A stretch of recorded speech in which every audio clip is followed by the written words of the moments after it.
మీరు గతంలో ఇచ్చిన డిక్షనరీలో దేవుడు అర్థం ఏముందండి? గతంలో మీరు ఇచ్చిన డిక్షనరీలో మీరు మొన్న లేరు, హౌస్ నుంచి మీరు మళ్ళీ వాకౌట్ అయ్యారు.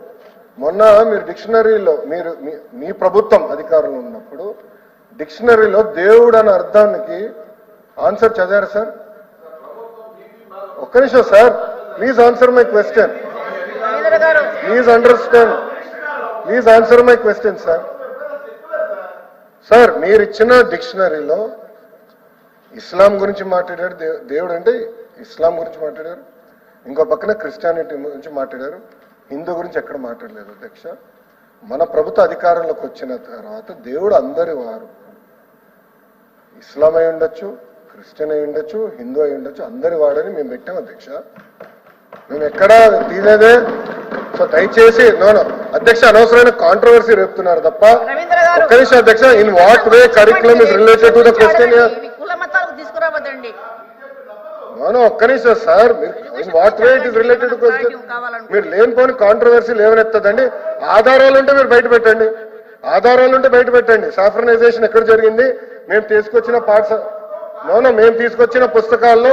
మేము తీసుకొచ్చిన పుస్తకాలు కులాలు మతాలు ప్రాంతాలు అతీతంగా పిల్లలకి బాగా చదవాలనేది మా లక్ష్యం అండి. మేము ఇస్తున్నాం. మా డిక్షనరీ అంటే మీకు తీసుకొస్తాం, మీరు చదవండి. దేవుడు అన్న పదం ఇప్పుడు తెప్పిస్తాను డిక్షనరీ. కనీసం సార్, దేవుడు అన్న పదానికి మేము తీసుకొచ్చిన అర్థం ఏంటి, మీ ప్రభుత్వం తీసుకొచ్చిన అర్థం ఏంటి కూడా డిస్కస్ చేద్దాం హౌస్ లో. మళ్ళీ ఆ రోజు ఎందుకు మీరు వాకౌట్ చేశారు స్వామి? ఆ రోజు మీరు ఎందుకు వాకౌట్ చేశారు స్వామి?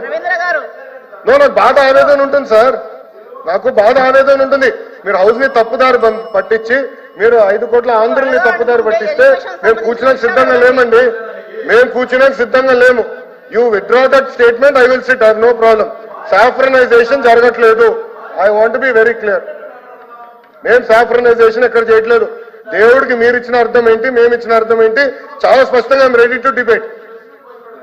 చెప్పండి సార్.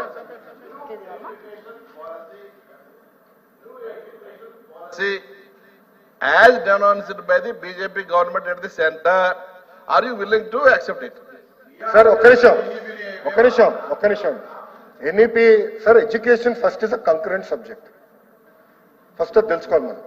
It is, ఒక్క నిమిషం పూర్చండి. It is a concurrent subject. It is advisory in nature. We will choose based on local conditions. I have right to choose. Government has right to choose. Local conditions బట్టి మేము వెళ్తాం తప్ప మాకు ఏదో ఒక policy వచ్చింది అది మేము రుద్దాలంటే మేము చేయం. లోకల్ కండిషన్స్ ఏంటి, అవసరాలు ఏంటి, సంఘాలతో మాట్లాడాలి, ప్రజాప్రతినిధులతో మాట్లాడాలి. మేము అందరం మనం మీటింగ్ పెట్టుకున్నాం, 3-4 గంటల సేపు ప్రజాప్రతినిధులు అందరూ కూర్చొని మాట్లాడుకున్నాం. అదే చెప్తున్నా, మీరు అనిన గౌరవ సభ్యుడు మీరు అడిగింది సాఫ్రనైజేషన్ అన్న పదం మీరు వాడారు, అది నేను ఒప్పుకోవట్లేదు. కావాలంటే సార్ డిక్షనరీ ఒకసారి తెప్పించండి, నేను డిక్షనరీ చదివి చెప్తాను. మీరు ఇచ్చిన డిక్షనరీలో అర్థం ఏముందో, మేము ఇచ్చిన డిక్షనరీలో అర్థం ఏముందో, let us debate in this house. It is very important to debate in this house. Sir మీరు ఇచ్చిన పుస్తకాల గురించి చెప్తున్నాను సార్, తీయండి సార్. మీరు ఎందుకే బయటకు వెళ్ళారు ఆ రోజు? తీయండి పుస్తకాలు. అధ్యక్ష ఒక్క నిమిషం అధ్యక్ష, ఏంటి అధ్యక్ష ఇది? ఒక్క నిమిషం అధ్యక్ష, క్వశ్చన్ ఏంటి అధ్యక్ష? What is the question? Rationalisation of schools లేదండి అని చెప్పా, రెండో ప్రశ్నకి సమాధానం లేదని చెప్పా, మూడో ప్రశ్నకి సమాధానం ఈ ప్రశ్న ఉత్పన్నం కాదన్న. అధ్యక్ష ఆయన ఇప్పుడు కరికులం గురించి మాట్లాడుతున్నారు. కరికులం గురించి ఎక్కడుంది అధ్యక్ష ఈ ప్రశ్నలో? నంబర్ 1. నంబర్ 2,